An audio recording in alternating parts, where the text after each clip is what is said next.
Greetings, Africans. Are you guys good? I hope you guys are good. I'm well, guys. My name is Tebos Kosana. Welcome to my channel. The name of the channel is The Agenda. All right, stay with me as we're talking about the West employers in South Africa. Right, we're asking the question that in terms of the race, which group are the West employers? Right. There's a poll. Right, there's a poll that was conducted by the Penal Lodge, right, on his Twitter account.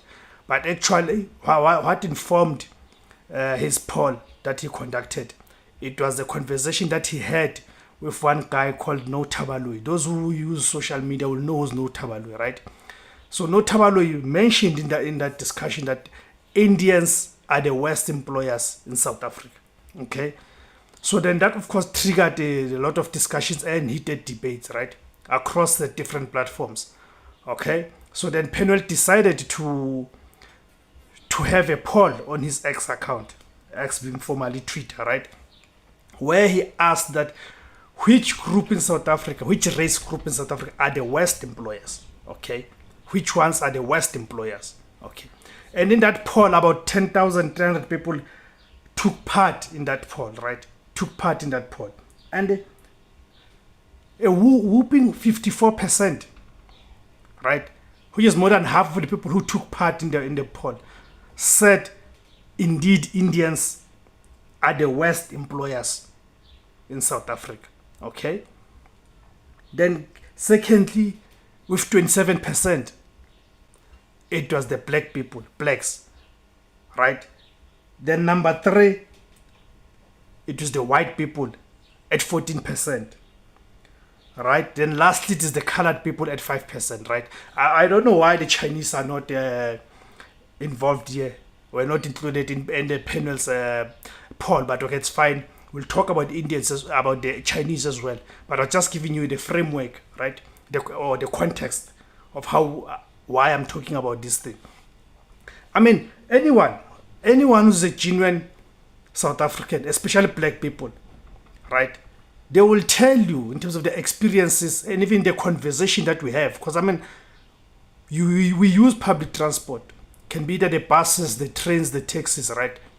People talk about their employers and all of that. So when people relay their experiences, indeed you get this feeling that is indeed Indians are the worst employers in South Africa, right? West employers, because of their disregard, right? Because of their disregard for the labor laws and the laws in general of the country. Okay? You get a situation, and I'm saying others can deny it all they want, but this is the reality on the ground. Some of the Indian employers, they pay workers in kind instead of paying them salaries, which is in terms of the monetary value, right? They'll remunerate those workers through old clothes or any other goods, right? Second-hand goods as a substitute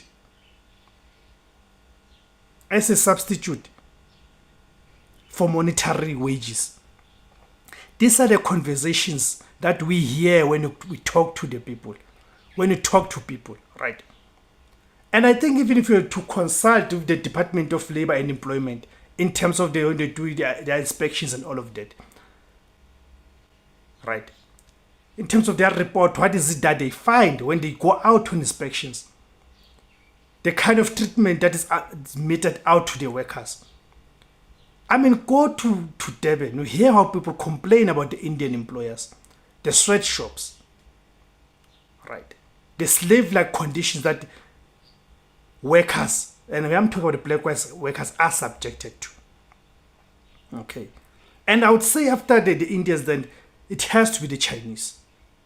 I personally have had some dealings in a sense, not necessarily as an employee of a Chinese company, but as someone who was trying to help workers, where workers approached me with the exploitation that they suffered at the hands of the Chinese employers. They've got not regarded all for the law. In fact, I'd even put them at the same level with the Indian nationals.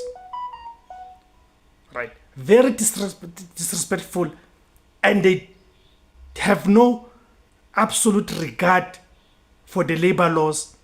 And of course, this has been abated by the fact that some of the officials in the Department of Labor and Employment do take bribes from these people, whereby inspectors will come to inspect the workplace and they find that the workplace is not in compliant, the employer is not in compliant with the necessary legislation, right? So instead of taking the employer to task, right, they ask or they accept bribes from these employers, right? So I agree in terms of the Indians, but I even put them at the same level of the Chinese employers. And we know the Chinese employers' mentality, take it from China in terms of having no respect for labor rights at all. Then they would find it is our own people, black people, right? And for our own people, you know, it is the issue of self-hate. That once you've made it in life, you begin to see those other black people as nothing, as subhumans, right? To an extent that you'd find that the black employers sometimes they ill-treat workers worse than white people, right? White people, at least, they've still got some fear for labor laws. As much as you've got a certain section that, of course, does not respect the labor laws and all of that. But black people have proven themselves even to be worse. Look at how the taxi owners treat taxi drivers. Look at the taxi industry, right? Then we'll begin to understand what I'm talking about here. Yes. So this is a problem that we have in this country. But also it goes back even to the fact that our government here, through the Department of Labor and Employment, it is ineffective, under-resourced. But even if those ones who are within the system are corrupt to the core. I don't know. Please tell me about your experiences. Do you agree that the Indians are the worst employers in this country? Or you've got a different view? Tell me what you make, what do you think? You can comment in the comment section below. And remember to like, share, subscribe. And remember to hit that notification button so each time I publish a video, you get notified. And remember to click on the join button to become a member to the channel. Siyabonga ma-Africa, lisedi.